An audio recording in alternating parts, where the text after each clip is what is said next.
Hello et bienvenue dans une nouvelle vidéo. Aujourd'hui, comme chaque lundi, on se retrouve pour passer en revue les nouveautés et je vous dis ce que j'en pense. On va commencer avec la page Trend Mood sur Instagram donc et une nouvelle collection, la Tropic Exotic Collection chez Catrice Cosmetics. On a donc une palette de fard à paupières, une palette de produits pour le teint, un bronzer mat, des pinceaux et aussi des vernis. Là comme ça il n'y a rien qui me saute aux yeux. La palette pour le teint a l'air jolie mais les palettes pour le teint c'est vraiment pas des produits que j'utilise assez souvent.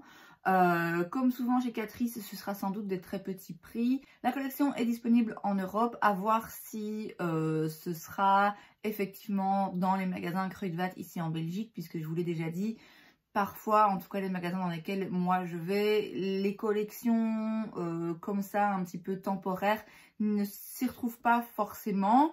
Si c'est le cas, bah voilà, faudra voir un petit peu sur place, mais là comme ça, rien vraiment qui me saute aux yeux. Chez Beauty Bay, on a plein de nouveautés puisqu'ils sortent une ligne pour les cheveux. Il y a donc des huiles, des sérums, des toniques, des masques, des shampoings et après-shampoings. Évidemment, il y a quand même vraiment pas mal de choses. Quand j'ai vu, donc Beauty Bay a annoncé qu'ils allaient sortir de nouveaux produits, il y avait un petit suspense là pendant un jour ou deux. Et puis quand j'ai vu que c'était des produits pour les cheveux, je me suis dit, ah, mince. Je dois avouer que les produits pour les cheveux, c'est pas forcément le genre de gamme dans lequel j'aime dépenser beaucoup d'argent, ni qui m'intéresse particulièrement pour essayer des nouveautés. J'ai 2-3 masques pour les cheveux qui me plaisent beaucoup et que j'utilise de façon récurrente. Après, c'est vrai que les shampoings et après-shampoings, ils coûtent 8,50 $ chaque.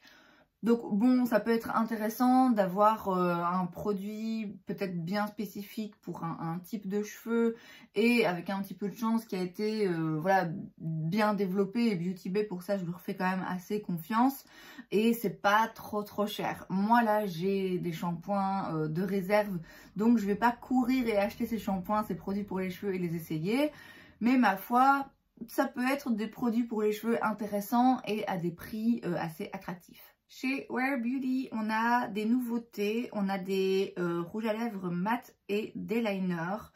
Donc les liners sont à 15 $ et les rouges à lèvres à 20 $. Je trouve que ça va pour les prix, enfin ça va. On s'entend, hein, il y a toujours moyen de trouver beaucoup moins cher. Mais pour une marque plutôt haut de gamme qui se vend, en tout cas chez Sephora, oui, je m'attendais à un peu plus que ça, je dois vous avouer. Je crois qu'un lip liner de chez Pat McGrath, c'est genre 30 €. Donc là, franchement, 15 $, ça va. Les couleurs ont l'air assez jolies, c'est vrai. Tout dans le packaging et tout, c'est joli. Après, est-ce que fondamentalement, j'ai besoin de nouveaux crayons pour les lèvres ou de nouveaux rouges à lèvres? Pas vraiment. Après, je serais curieuse d'entendre des revues et de voir un petit peu ce que ça dit. Et si vraiment c'est des produits absolument fabuleux, pourquoi pas prendre un coloris et le tester. Là, comme ça, c'est joli. Je peux comprendre l'engouement. Moi, en ce qui me concerne, ça me passionne pas, quoi. Pat McGrath, justement, parlons-en, puisque ces rouges à lèvres Blitz Trance sortent dans un packaging spécial pour, je suppose, pour Pride Month, puisque c'est un packaging arc-en-ciel avec plein de paillettes, vraiment juste splendide. 25 $, vous voyez, alors, soit là, elle les sort, comme c'est une édition limitée, un packaging édition limitée, elle les sort, elle les fait moins cher. Soit c'est moi qui me trompe complètement, mais j'avais en tête que même les produits lèvres chez Pat McGrath étaient plus chers. Bref, on a donc 3 teintes, Skin Sane, Flash Fatal et Rebel Red. Alors, ils sont très jolis. Les rouges à lèvres en eux-mêmes, les packaging, voilà, tout est très joli. 25 $, je dois avouer que c'est raisonnable. C'est franchement raisonnable, surtout pour un produit Pat McGrath. Est-ce que vraiment j'en ai besoin? Non. Les produits lèvres Pat McGrath, j'en ai quelques-uns, ils sont sympas. Je peux pas dire qu'il y en ait dont je sois absolument dingue. Maintenant, cette formulation de rouge à lèvres, j'ai jamais essayé. Il paraît qu'elle est très bien. Faut voir, faut voir. Chez First Aid Beauty, on a un nouveau sérum avec de la vitamine C. First Aid Beauty, j'ai testé quelques-uns de leurs produits et franchement, je les aime vraiment beaucoup. Le nettoyant pour le visage, je pense qu'il faisait partie de mes tops le mois dernier et vraiment, je l'adore. Il y a un autre produit chez eux que j'ai testé récemment qui va se retrouver dans mes tops ici pour le mois de juin. Ici, c'est donc un sérum, comme je dis, à la vitamine C qui coûte 50 $. Alors, j'ai pas forcément besoin d'un nouveau sérum, d'un sérum à la vitamine C, là maintenant tout de suite. C'est quand même pas donné, donc je vais pas forcément l'acheter. Mais si à un moment donné, je veux utiliser un sérum à la vitamine C dans ma routine et que j'en ai pas de stock, clairement, je pense que j'hésiterai pas à aller vers cette marque parce que je pense que d'après les quelques produits que j'ai essayés, c'est une marque, je pense, qui me convient vraiment très bien. On a ensuite une nouvelle collaboration entre Glamlight et Mikaela. Donc ils avaient fait une première palette il y a un petit moment déjà. Palette qui m'avait fort intéressée à l'époque. Je trouvais les couleurs très jolies. J'ai entendu récemment, je sais plus où, mais j'ai entendu récemment que apparemment les couleurs sont très jolies, mais les mats sont très difficiles à travailler. J'ai entendu quelqu'un dire que finalement, oui, il était fort content de ne pas avoir acheté cette palette. Et je dois dire que pour le coup, moi aussi. Donc là, on a une partie 2 à cette collaboration, avec tout d'abord une palette de fard à paupières, qui est jolie, c'est vrai. Je vous avoue que ça me... Ouais, la première, je trouvais la première plus jolie. Alors, il y a des teintes au-dessus, il y a un rang comme ça de plein de teintes lumineuses qui ont l'air très jolies, avec plein de reflets vraiment très belles. Après, vous voyez le rang de vert, mauve et bleu. Déjà, ça me fait énormément penser aux palettes que Beauty Bay a sorties récemment. J'ai quand même l'impression que si vous avez ces palettes Beauty Bay, vous n'avez pas forcément besoin de celle-là. Moi, le rang bleu, déjà, bon, vous savez, par définition, voilà, il va moins m'intéresser. Le rang vert et le mauve, ils sont très jolis. Maintenant, c'est quand même très intense. Et puis surtout, ça fait très automne, je trouve. C'est un petit peu plus profond comme harmonie de couleurs, ce qui encore une fois est intéressant, surtout par rapport à la première palette qui était un petit peu quand même vive et pastel. Là, on a des tons beaucoup plus profonds et foncés. Du coup, oui, ça aurait peut-être été bien d'attendre août-septembre. Ouais, quand j'ai vu l'annonce de la nouvelle collaboration, j'étais assez curieuse de voir à quoi ça allait ressembler. Et quand j'ai vu la palette, je me suis dit, oui, c'est joli, et en même temps, ouais, je sais pas, c'est rien de très spécial, je trouve, finalement, tout en l'étant. Voilà, je sais pas, j'ai du mal à me prononcer. Là, bon, a priori, c'est pas une palette que je vais acheter, en tout cas, pas là tout de suite. La couleur, l'harmonie de couleurs, je trouvais la première plus intéressante. Après, dans cette même collection, il y a aussi des palettes d'highlighter qui ont l'air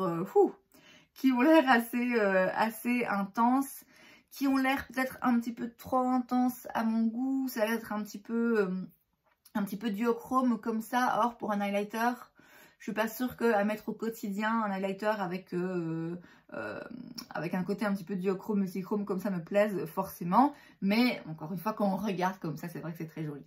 On a ensuite un nouveau produit chez MAC, c'est le Fix Plus Stay Over Long Lasting Setting Spray. C'est donc le Fix Plus qu'on connaît et qu'on adore tous. Et si je comprends bien, il y a en plus ici des ingrédients qui font que ça permet de prolonger la tenue du maquillage. Puisque le Fix Plus, le but c'est plutôt de faire mélanger les couleurs entre elles, de retirer l'aspect trop poudreux d'un make-up, pas forcément de prolonger la durée du make-up. Contrairement au All Nighter par exemple de Urban Decay qui là vraiment maintient le maquillage en place. Le problème du All Nighter, c'est qu'il y a de l'alcool dedans, donc à utiliser quotidiennement, ça peut créer des sécheresses. Or là, c'est sans alcool. Donc ça, c'est assez intéressant. Ça va être disponible en juillet. Je ne sais pas si ça va être disponible partout, ni le prix. Je suppose que le prix, ce sera dans la même veine que le Fix Plus classique. Ça, je serais assez curieuse de l'essayer, je dois dire, parce que j'aime beaucoup le Fix Plus. Donc ça, je garde l'œil dessus. Et chez CoverGirl, on a le All Over Dewy Tint. Alors, c'est un produit 3 en 1 pour les yeux, les lèvres et les joues. C'est une tint, donc plutôt une encre, quelque chose de léger qui va donner un glow à la peau en aspect dewy. C'est le genre de produit très en vogue en ce moment et je dois vous avouer que autant j'aime beaucoup les blushs, crèmes et liquides, autant quand c'est juste le terme dewy tint, je sais que pour moi ça va pas marcher. J'ai l'impression que c'est le genre de formulation qui est très bien apporté si vous mettez que ça en fait et que vous avez une très belle peau. Mais si vous voulez la mettre au-dessus d'un fond de teint, surtout au-dessus d'un fond de teint un petit peu plus couvrant, j'ai l'impression que c'est encore une fois le genre de formulation qui va tout faire bouger.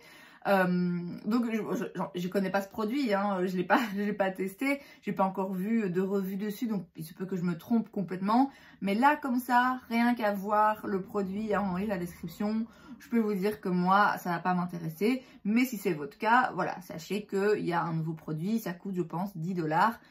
Donc si vous aimez ce genre de produit, il y a maintenant des versions de plus en plus abordables. On passe sur Trendstopia et il y a une nouvelle Naked Wild West Mini qui sort chez Urban Decay. C'est donc une version mini de la palette Naked Wild West.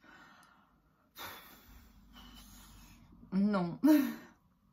Non, alors pour le coup, je trouve que le choix des teintes est beaucoup plus approprié que dans les grandes palettes Naked. Parce que dans les grandes palettes Naked, il y a 14 teintes peut-être, et il y a toujours un déséquilibre flagrant entre teintes mat et plutôt irisées et métalliques.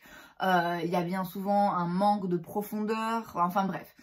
Voilà, ici il y a 6 teintes et je dois avouer que pour le coup les 6 teintes font sens et il y a une distribution assez correcte. Vous avez dans les teintes mat une teinte très claire, une un petit peu plus foncée et une beaucoup plus foncée. Dans les teintes brillantes métalliques, vous en avez une colorée, une plus neutre et une plus claire pour le coin interne. Donc je vais dire que ici l'harmonie de couleurs est plus satisfaisante dans le sens où c'est plus facile à utiliser, je trouve. Maintenant, voilà, oui, c'est rien pour moi vraiment qui sort de l'ordinaire, c'est rien qui est absolument incroyable. Si vous aimiez l'harmonie de couleurs de la Wild West avec ce petit bleu-vert là et d'autres teintes plutôt brunes et neutres, bon voilà, c'est une façon de tester la grande palette sans dépenser le même prix. Après c'est quand même 27 $, hein, franchement pour 6 fards, c'est pas donné. Moi personnellement les fards Urban Decay, surtout dans les palettes Naked, c'est pas ma formulation préférée. Donc moi, ça m'intéresse pas. Chez J.Cat Beauty, on a les palettes House of Queens.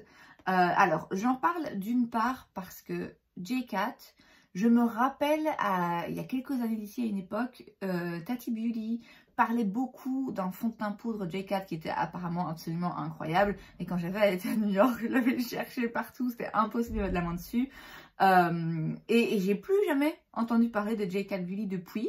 Donc voilà, c'était l'occasion de me remémorer un petit peu cette marque. Et alors aussi, je trouve que le packaging extérieur ainsi que la façon dont les fards sont disposés, ça m'a fait penser à la marque Auden's Eyes. Alors, je ne sais pas si je suis la seule à penser ça, mais moi, quand rien qu'avec la photo, sans voir de qui ça venait, j'ai pensé que c'était en rapport avec Auden's Eyes, vraiment. Donc voilà, c'est des palettes assez colorées, certaines plus neutres que d'autres. Est-ce qu'il y en a une en particulier qui sort du lot d'après moi? Non. Ce qui est intéressant ici, c'est que chaque palette a 5 fards mat, 5 fards brillants et ensuite 5 liners qui s'activent à l'eau. Et c'est quelque chose que j'ai l'impression que je vois de plus en plus souvent. Et c'est vrai que c'est très très malin de faire ça, puisque du coup vous avez tout dans une même palette. Et voilà, c'est vrai que là, la façon dont c'est fait est assez intéressante. Elle coûte 12 $ chaque, donc c'est vraiment très abordable. En ce qui me concerne, je pense pas que ça va être facile pour moi de mettre la main dessus. Et je vous avoue qu'il n'y a pas une harmonie de couleur en particulier qui m'appelle et qui me donne envie de faire vraiment plus de recherches et de creuser. Mais ma foi, voilà. Malgré la ressemblance un petit peu troublante avec Holland's Eyes, je dois avouer que ce concept d'avoir des fards à paupières et des liners qui s'activent à l'eau dans une même palette, c'est très intéressant et je sens que ça va revenir de plus en plus souvent. Et justement, puisqu'on parle de liner qui s'active à l'eau, on a une collaboration entre Glisten Cosmetics et Rowie Singh. Je ne connais pas. C'est The Artist's Palette. Et donc, du coup, vous avez une palette dans laquelle vous avez 18 liners différents, puisque vous avez à chaque fois, dans chaque panne, il est divisé en deux, en fait, et vous avez 2 liners dans un. Ça, c'est pas mal intéressant si vous voulez ou si vous utilisez souvent de liner qui s'active à l'eau et que vous voulez juste avoir pas mal de teintes et qu'elles soient toutes réunies plutôt que d'avoir à chaque fois des petits singles ou des petits duos. Voilà, c'est vachement plus pratique pour quelqu'un qui en utilise souvent et qui a besoin de beaucoup de couleurs. Est-ce que j'ai déjà essayé ce genre de liner? Non, je ne pense pas. Des cake liners qui s'appellent aussi... Je suis curieuse d'essayer et en même temps, j'ai pas l'impression que j'utiliserai ça assez souvent que pour acheter ce produit en particulier. Mais si c'est votre cas, là, clairement, c'est vachement intéressant. Chez Lethal Cosmetics, est-ce que c'est cette marque-là qui est allemande? Non, je pense pas. Je sais plus. Bref, ils sortent la collection One Up. Il y a donc d'abord une palette dans laquelle vous avez des mats, des duochromes et des trichromes. Donc cette palette est très... Alors, encore une fois, la façon dont les fards sont disposés, moi j'aime pas trop ça. Mais je dois avouer qu'elle est très jolie. Et alors, l'harmonie de couleurs, pile dans la tendance, exactement ce qui fait fureur en même temps. Les teintes là, duochrome, multichrome ont l'air absolument divines. Et vous avez ensuite des gloss. Alors les gloss, je vous avoue, en fait quand j'ai vu la première photo, j'ai cru que les gloss là, c'était en fait des fards à paupières liquides. Et là j'étais hyper emballée, quand j'ai vu c'est des gloss, je me suis dit, oh ouais, bof.